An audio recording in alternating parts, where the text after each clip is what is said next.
I mean, it was a giant learning curve I've owned 11 businesses up until now, and I thought, you kind of get in, and they're all different. So you get into a habit of thinking they're all going to be the same and it's all going to be easy. And, every other business was like this to set up. So this one will be as well. And then I very quickly learned that allied health clinics have a bit of a mind of their own and are not like anything else at all.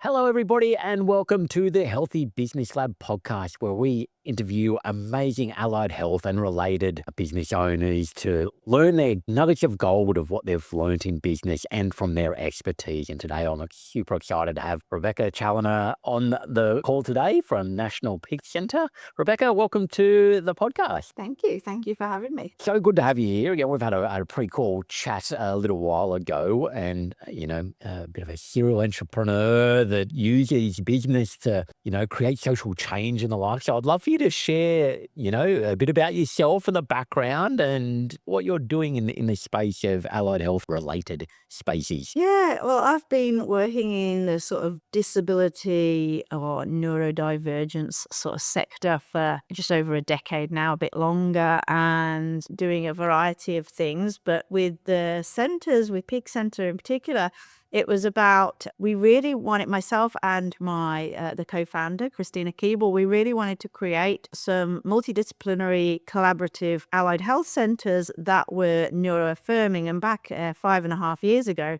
neuroaffirming practice was not a thing. It didn't really exist. And we were so tired of taking our own kids to places where they saw these kids as a problem to be fixed rather than human beings to be celebrated. And we said, well, if other people aren't doing it, we'll do it, and then we'll create, a way where it should be done like that. And then hopefully, with any luck, other centres will follow suit, because, I'm a big believer if you want to see change, you have to just model it, do it. And then when you do it, it becomes the way, because when people see that that's how it can be done, it forces the other places to sort of fall into line. And now, 5.5 years later, neuroaffirming practice is everywhere. And I think more and more clinics and different health-related businesses are starting to realize just how important it is, but also I think the community is starting to realize that it's do it that way or we're not going to pay you for services, 100%. And again, across that time period that you're talking about, I know that sort of replicates when we, as a family, became more aware of neurodivergence and with our own kids and the like. And so as you went into that, again, we love to share experiments that people have done in business and with their practices. And this idea of modeling and doing, no doubt you've had many iterations of what you did. I'd love to hear some of those early sort of learnings and iterations that you made that stick out in your mind. I mean, it was a giant learning curve I've owned 11 businesses up until now, and thought, you kind of get in, and they're all different. So you get into a habit of thinking, they're all going to be the same and it's all going to be easy. And, every other business was like this to set up. So this one will be as well. And then I very quickly learned that allied health clinics have a bit of a mind of their own and are not like anything else at all. So we had to do some very quick adapting to the industry, which took us a while to, first couple of years to figure out. The neuroaffirming practice side of things and embedding that was easy. That we just did it how we wanted to see it done. The multidisciplinary thing, it was easy.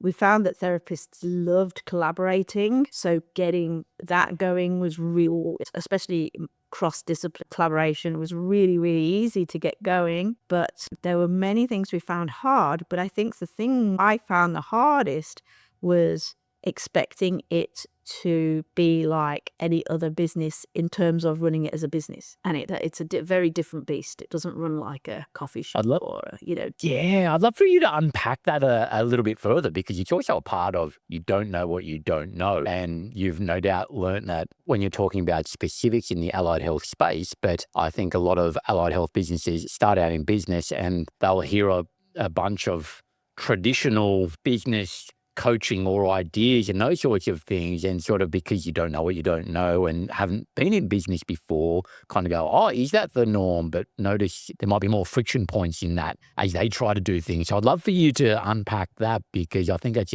some very useful information for our listeners in there. Yeah, and to be honest, I enjoy running business, and I think every business I've ever run, and these are a very wide variety of businesses within the disability field and outside of it, and they all have similarities, except for allied health, where it's so different, and for a variety of reasons. When you're dealing with, you've got therapists, clinicians who have very much an expectation of how many appointments they're going to do, how many people they're going to see. But you're also dealing with the political side of things like the NDIS and stuff like that. And those two don't marry up.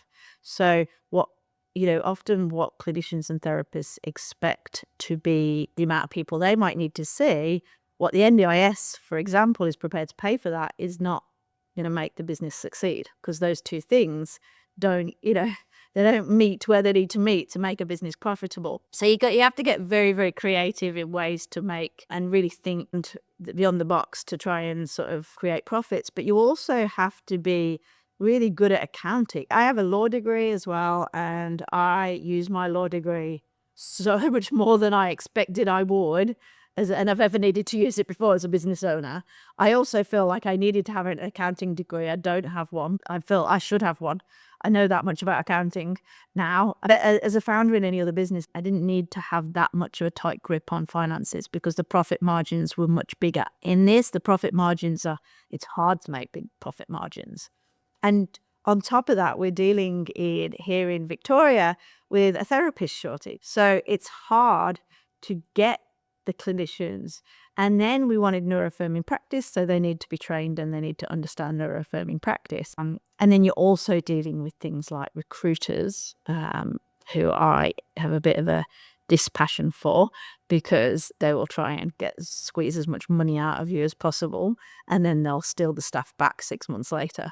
So all in all, we found marrying keeping the business afloat and the finances with keeping the culture and the therapists happy and keeping the culture there. When you've got a shortage in that particular discipline, is extremely difficult. So that's been a huge challenge. Yeah. Yeah. And I'd love for you to share, I guess, what are some of the things that you've tried that even potentially you learn from, or, then into the what has evolved to being, again, the nice working model that you've evolved to over time. I'd love to hear the story of how you've stepped through that and to get to, where you are today, multiple sites. You're not able to do that when you're covering all the things that you just mentioned off, unless you've got a good model that then you can replicate and, work cross-disciplinary as well as cross-location. So yeah, I'd love for you to share a bit of that.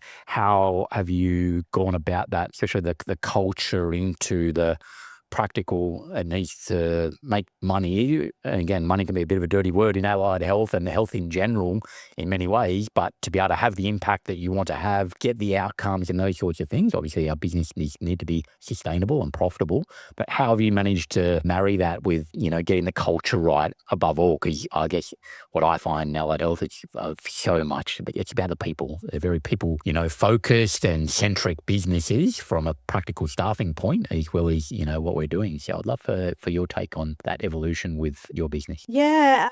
So figuring out the culture took us for a couple of years to really understand the culture of therapists. So we really now, to sort of keep the success within, retaining staff and making people happy in their roles, we work really heavily on things like team time, collab time. We build in lots of PD. Therapists love PD. They love learning. So everything we give therapists, PD budgets are built into their contract, but we also do tons and tons of in-house training, loads of it. They have so much PD, they have too much PD. We have PD channels that people are constantly uploading, and all the therapists are regularly sort of training each other interdisciplinarily community as well. So everybody's learning from everybody else as well as learning from external and other people.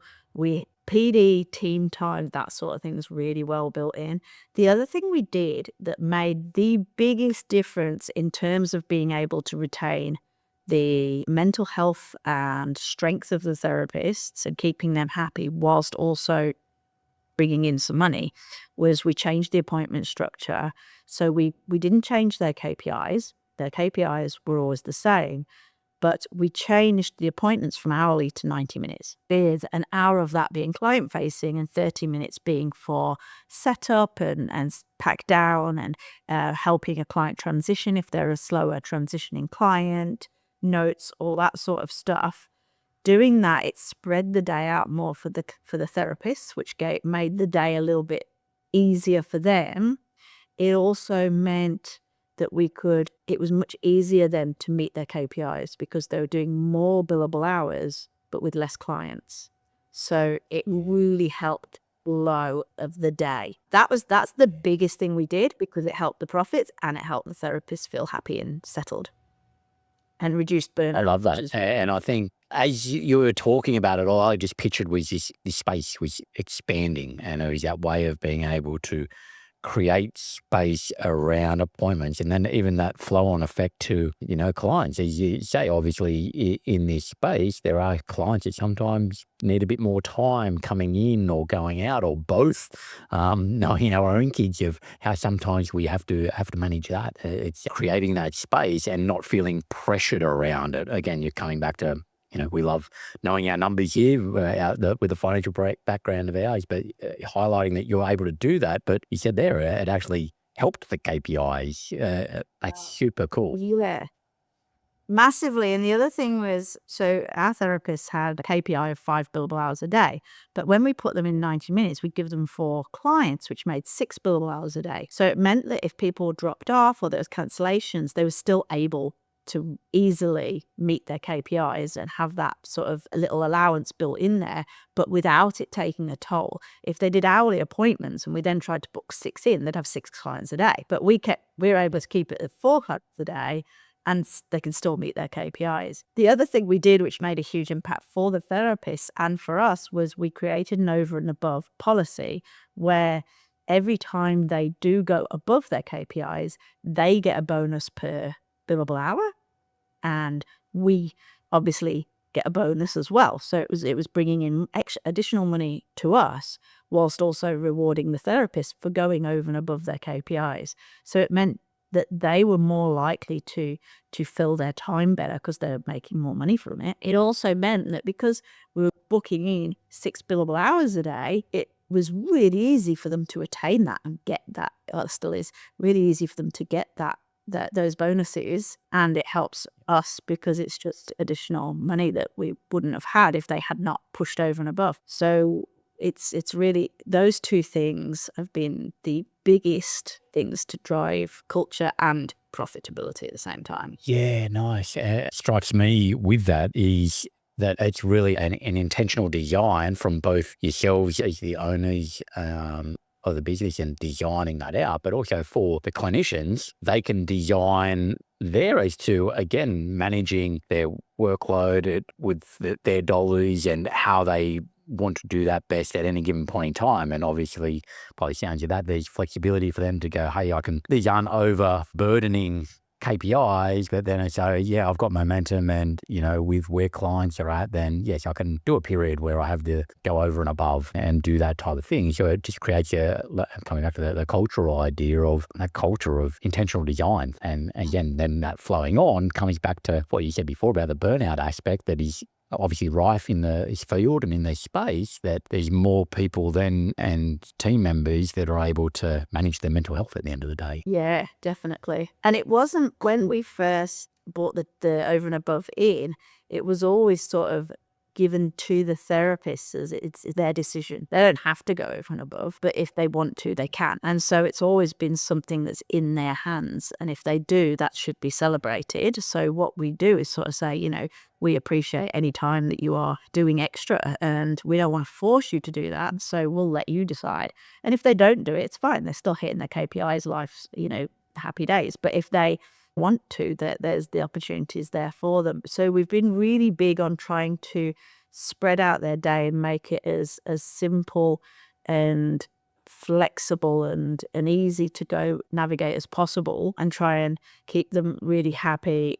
We put in big blocks of admin time, blocks of team time, blocks of collab time all through the week. So they have loads of the collaboration time. I think is one of the things the therapists really love, having that opportunity to have that multidisciplinary collaboration on their clients and anything they want to discuss or learn about. So we just find that all that sort of thing just helps really keep that culture going. Yep. Yeah. Yeah. And again, it's interesting you say that again, the simplicity, the flexibility, and, collaborations. At the end, I found from, over the past 12 months of doing these podcast episodes and, the types of guests that we seem to have on are those ones that are, the collaboration seems, front of mind, and, the thirst for knowledge. Everybody's a bit of a lifelong learner. And so, what you're sharing there is just echoing what I've been hearing definitely over the past bit of time. So I'd love for you to, I'm curious about that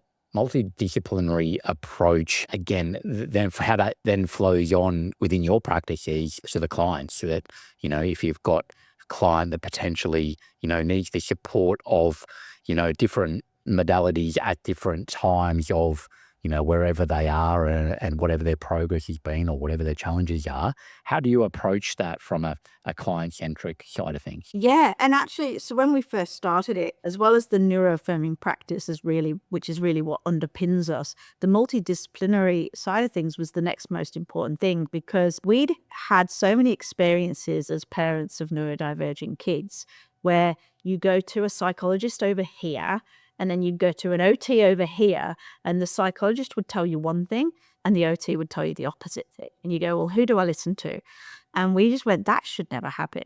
But if they're not just working in the same building, but literally working together and collaborating on your care, then you know that everything they're saying and the care that they're giving and the support and the strategies will all marry up. So that was really, really key, which is why, for us, it's not just multidisciplinary, lots of disciplines working in the same space. That collaboration is key to making that work, which is why we build it into their time, so that they have to talk about it and they have to get together and discuss the clients to make sure that it's really a team approach. So when a client comes in, they're not getting one therapist, they're getting a whole bunch of therapists all working together and getting the best from every angle. All our therapists are really heavily trained when they start on neuroaffirming practice. Myself and my co-founder, Christina, we're both experts in the field of neurodiversity ourselves, so we do tons of training with them.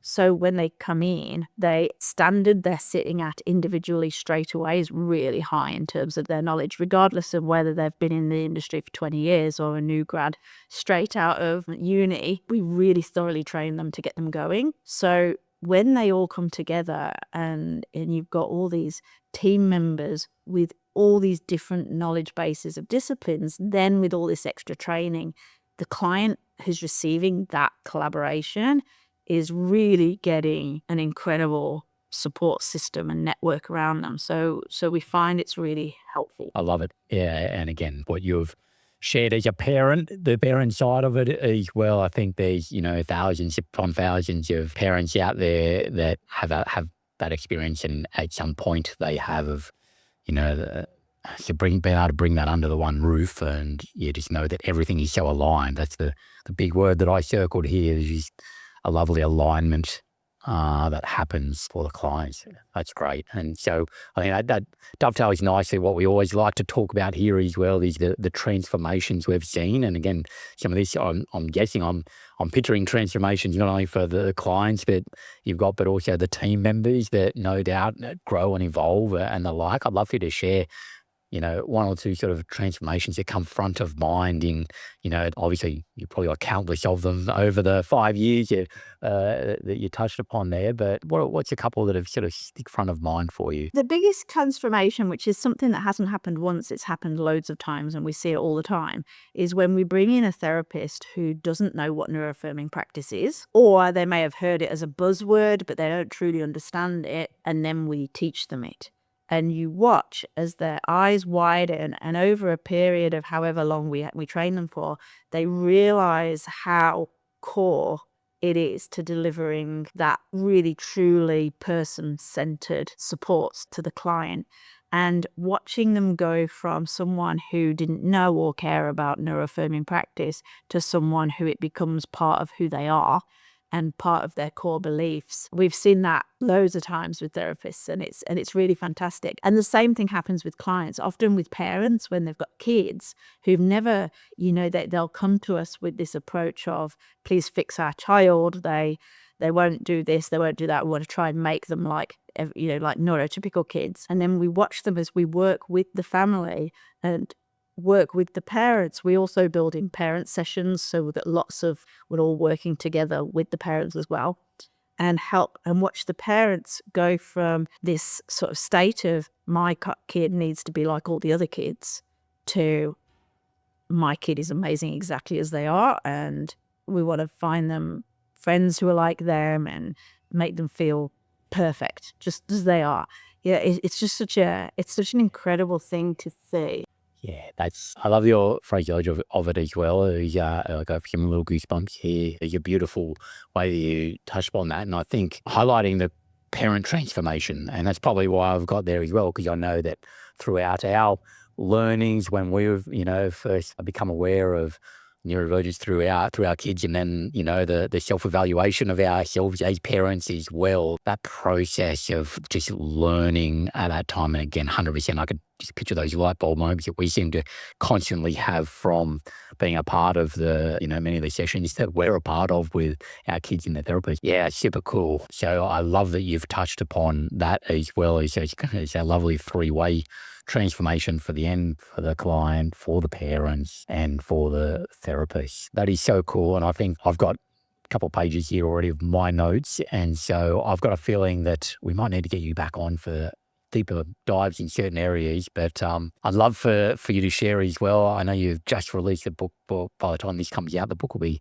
a couple of months down the path as well. But I'd love for you to share where people can connect with you and, get some of the many resources that you share, and you touch upon the amount of education you do in the neurodivergent space. I'd love for, where's the best place for people to find you? Yeah, so I have a website, which is just RebeccaChalloner.com, and on Facebook, I have a Facebook page as well. I do lots of, there's lots of resources on the website that people like books and things like, and I do a lot of PDs, so I go into a lot of schools and workplaces and do training there. But I have just released a book, a new book on rejection-sensitive dysphoria, which for those of people who don't know is a extreme incapacity to process failure, criticism and judgment for people who are neurodivergent. That's very extreme, so we really can't cope with any kind of failure or criticism, even if it's perceived. It doesn't even have to be real. And it's such a misunderstood factor in a lot of neurodivergent people's lives. So I've just recently created that book, and that got released last Friday, so very, very new. That's awesome. Well, I appreciate the shares, and as always, we'll put all those links and details into the show notes. But once again, really appreciate all the nuggets of gold that you've shared with the audience here today.